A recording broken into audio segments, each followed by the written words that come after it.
As notícias na Hertz, edição de António Feliciano.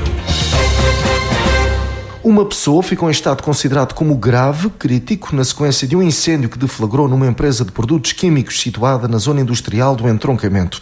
O alerta foi dado pelas 10 horas desta sexta-feira, sendo que houve necessidade de mobilizar cerca de 4 dezenas de operacionais entre bombeiros de Torres Novas, Vila Nova da Barquinha e do entroncamento, assim como a viatura médica de emergência e reanimação do Médio Tejo e a ambulância suporte imediato de vida de Torres Novas. A Polícia de Segurança Pública tomou conta desta ocorrência. Fonte oficial do Comando Subregional do Médio Tejo adiantou à Hertz que a vítima sofreu queimaduras na face. Foi evacuada para o Hospital de Santa Maria, em Lisboa, com acompanhamento da VME.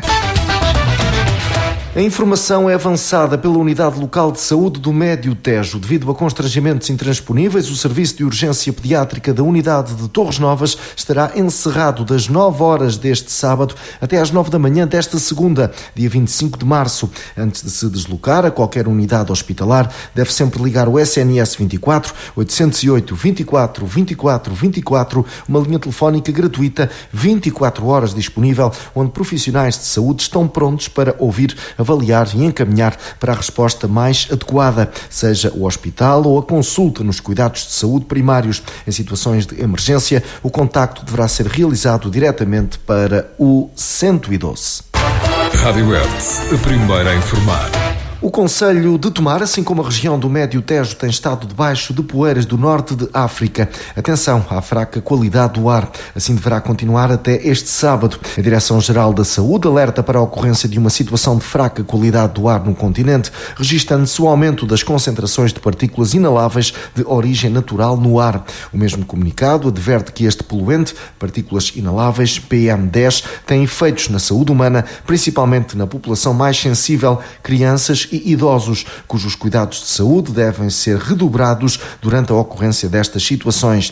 Assim, e enquanto este fenómeno se mantiver, a Direção-Geral da Saúde recomenda que a população em geral deve evitar os esforços prolongados, limitar a atividade física ao ar livre e evitar a exposição a fatores de risco, tais como o fumo do tabaco e o contacto com produtos irritantes, que os grupos de cidadãos mais vulneráveis devem, sempre que viável, permanecer no interior dos edifícios e, preferencialmente, com as janelas fechadas. Em caso de agravamento dos sintomas, contactar a linha SNS 24 808 24 24 24 ou recorrer a um serviço de saúde.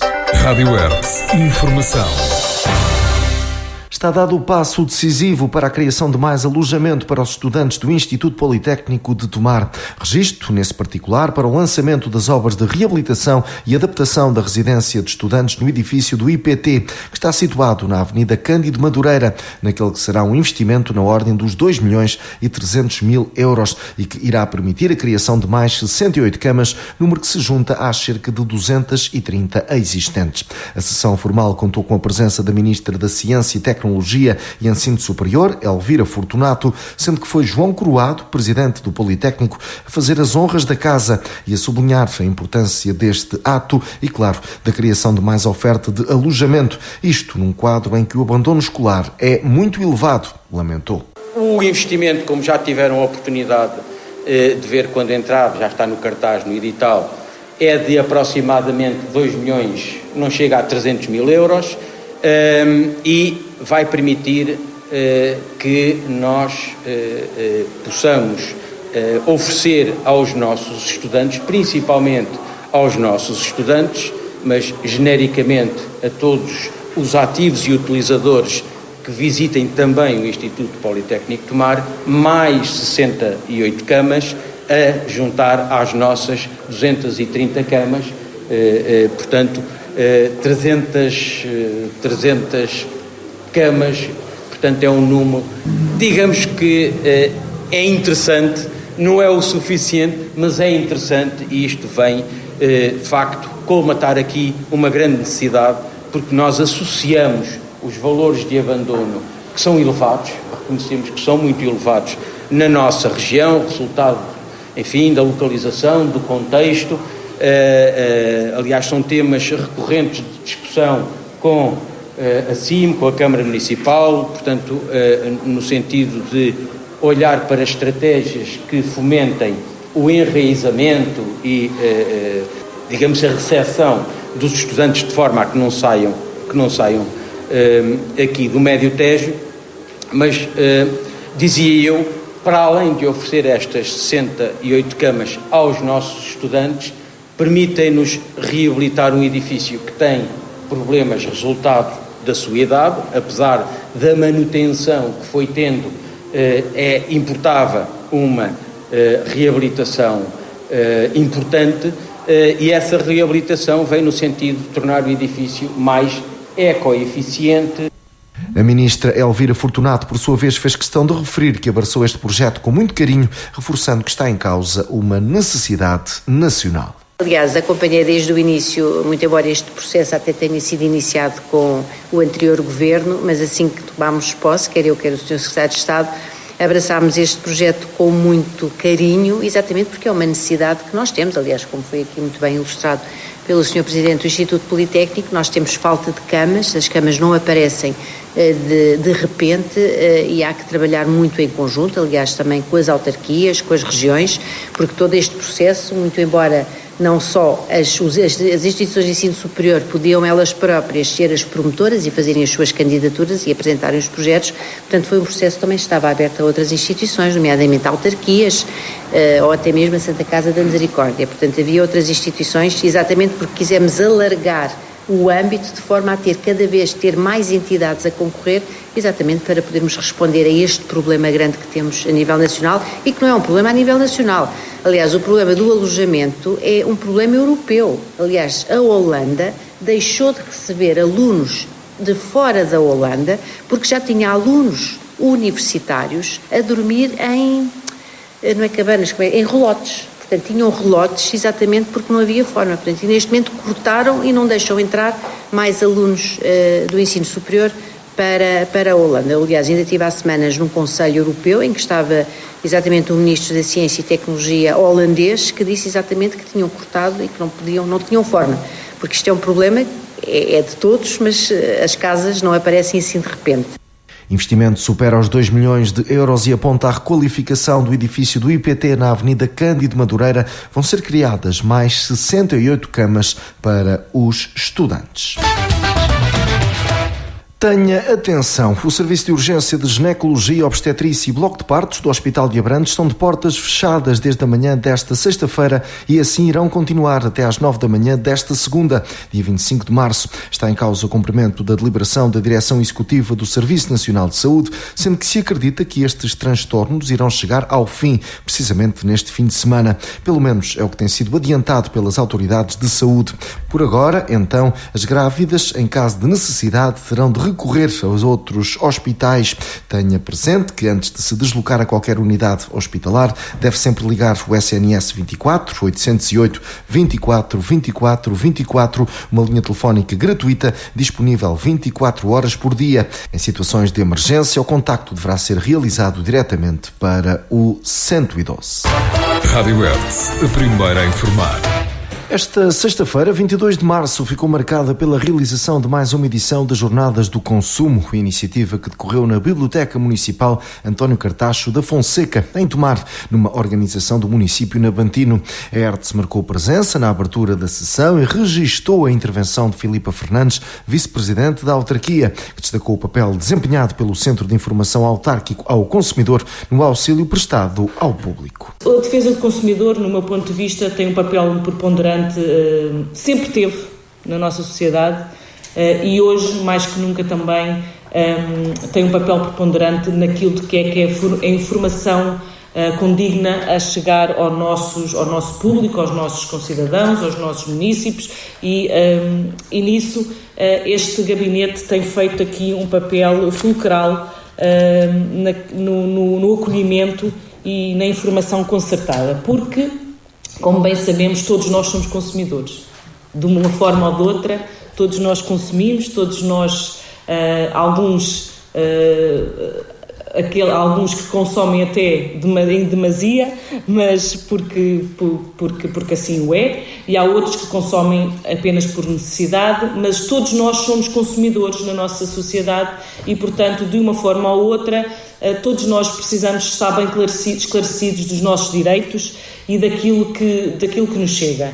a informação cada vez mais, ou informação ou desinformação, é cada vez mais perigosa, diria eu. Porquê? Porque somos assoberbados de milhares de publicidades, somos assoberbados de milhares de informação, mas é preciso que alguém por trás esteja a defender os nossos direitos. Estava ainda prevista a assinatura de um protocolo entre a Câmara de Tomar e a Direção-Geral do Consumidor, mas a ausência do responsável máximo por este organismo, Pedro Portugal Gaspar, obrigou ao adiamento desse acordo. A representação da DGC, Natália Leite, deu conta do esforço que tem sido feito na renovação dos protocolos, nomeadamente com as autarquias. A Direção-Geral do Consumidor tem vindo, desde 2020, a atualizar protocolos antigos, assinados antes de 2010, como é o caso aqui de Tomar para, portanto, a cooperação entre a Câmara e a DGC para o funcionamento do Centro de Informação Autárquico ao Consumidor. Nós temos entendido que os protocolos antigos já não refletiam aquilo que é a realidade dos centros e o trabalho que eles têm desempenhado, o papel que eles têm na sua comunidade local. Daí esta intenção e este esforço na atualização de protocolos. Efetivamente, os centros hoje em dia já não têm meramente um papel de informação e de assistência ao consumidor nos seus conflitos de consumo, têm também desempenhado um grande papel na parte da educação e também do empoderamento dos consumidores a nível local. É de facto um serviço muito importante. O município de Tomar organizou mais uma edição das Jornadas do Consumo. Rádio Hertz. Informação. O Museu Nacional Ferroviário está a ser palco para a exposição Uma Aventura, uma das referências literárias de Portugal, dedicada aos mais jovens e que tem como autoras Ana Maria Magalhães e Isabel Alçada, uma dupla que está a assinalar 42 anos na área da ficção escrita. A exposição está patente até 28 de abril, sendo que a inauguração propriamente dita contou com a presença de João Costa, Ministro da Educação, para além das autoras, claro está. A Hertz registou alguns dos melhores momentos. Agora a voz às autoras, Isabel Alçada, que elogiou o papel de Nelson Mateus, curador da exposição. Sou de uma família em que o mais velho é completamente apologista do transporte coletivo, que é o meu marido, e o mais novo já me fez ir ao Algarve porque queria parar em Santa Clara de Saboia. Quem conhece sabe, e só há um comboio que para em Santa Clara de Saboia, lá fui eu e foi uma viagem fantástica com o meu neto mais novo no verão passado. Portanto, eu gosto muitíssimo de viajar e de circular em comboio e desejo que o nosso país se desenvolva mais e mais nesta área. Por sua vez, Ana Maria Magalhães não escondeu a emoção pela exposição dedicada a 4 dezenas de anos de trabalho literário. Isto é uma emoção imensa, como podem imaginar, são 42 anos de trabalho intenso e com momentos muito fortes, como foi, por exemplo, a ida à Amazónia, mas também a nossa viagem de comboio, para fazermos a aventura no comboio.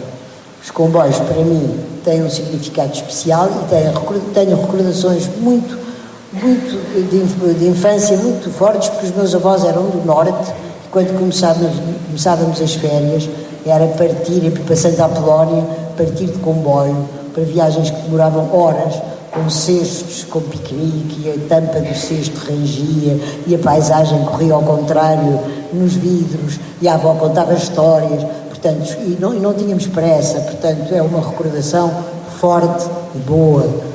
João Costa, Ministro da Educação, fechou o período de intervenções e disse que esta exposição celebra a leitura. Nós estamos aqui num museu e a celebrar, de certa forma, o que estamos aqui a fazer é celebrar a leitura.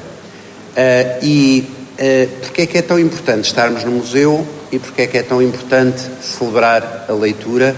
Porque quando nós falamos destes 50 anos de democracia, estamos a falar num desafio muito grande que se coloca às escolas.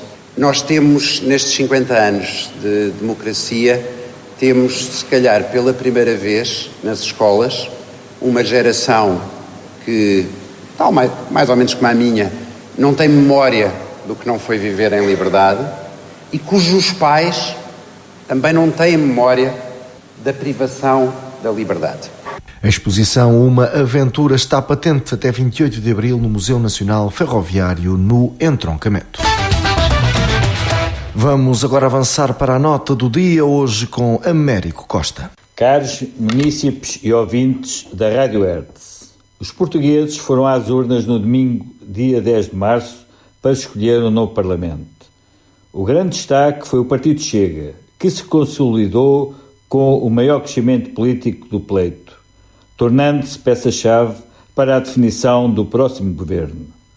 Das 230 cadeiras da Assembleia, definidas a AD possivelmente conquistará 80, mais 5 assentos, contra 78 dos socialistas, menos 42. O Chega, que tinha apenas 12 deputados, na legislatura atual subiu para 50, mais 38. No distrito de Santarém, o PS com 27,85% da votação, mas perde 2 deputados, elegendo apenas 3 deputados. A Aliança Democrática ficou muito perto do PS, com 27,28% da votação e mantém os 3 deputados eleitos. O Chega mais que duplica a votação de 2022, passando de 10,91% para 23,33%, o que lhe rendeu 3 deputados eleitos no distrito. O Partido Socialista sofre um rombo de menos 19.955 votos no distrito de Santarém do que em 2022 e elege menos 2 deputados.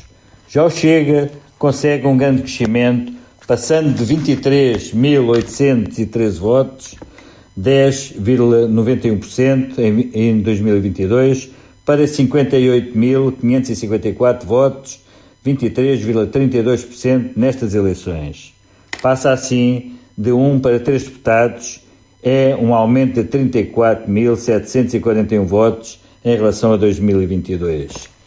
No Conselho de Tomar, o PS com 6.631 votos, 29,82%, enquanto a AD recolheu 6.368 votos, 28,63%. O terceiro partido mais votado foi o Chega, com 20,67%, o que representa 4.598 votos. Aliás, o Chega, com maior crescimento, passou de 1.906 para 4.598 votos, de 9,886% para 20,67%. André Ventura comemorou o resultado, dizendo que a resposta dos portugueses é um Chega definitivo na atuação da extrema-esquerda em Portugal, acompanhando a tendência da maioria dos países da Europa. Termino desejando a todos os ouvintes um excelente fim de semana. Américo Costa aqui com a sua nota do dia. Rádio Hertz, a primeira a informar. Concluímos assim mais esta edição. Continue desse lado. Estas e outras notícias em radiohertz.pt.